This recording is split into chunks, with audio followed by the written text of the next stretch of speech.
ఈరోజు నిన్నెవరైనా అణిచివేసే ప్రయత్నం చేస్తున్నారా? ఉద్యోగంలోంచి ఓడగొట్టే ప్రయత్నం చేస్తున్నారా? నీవు అనుభవించవలసిన దాన్ని అనుభవించకుండా చేసే ప్రయత్నం చేస్తున్నారా? అయితే దిగులు పడద్దు. క్రైస్తవుడు ఫుట్బాల్ లాంటి వాడు. ఎలాంటి వాడు చెప్పండి?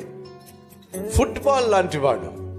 ఫుట్బాల్ తీసుకొని నేలకేసి కొట్టండి, ఎంత గట్టిగా కొడితే ఆ ఫుట్బాల్ అంత చెప్పండి ఎత్తుగా ఎగిరింది. క్రైస్తవుడు, క్రీస్తును కలిగిన క్రైస్తవుడిని ఒకవేళ అణిచివేసే ప్రయత్నం చేస్తే దేవుడు ఏం చేస్తాడో తెలుసా? అంతకంటే ఎత్తుగా ఆ వ్యక్తిని పైకి తీసుకెళ్తాడు. ఒక నిమిషం ఆగండి. అదే ఆ బంతిలో గాలి లేకపోతే, అదే ఆ బంతిలో గాలి లేదనుకోండి, నేలకేసి కొడితే ఏమవుతుంది?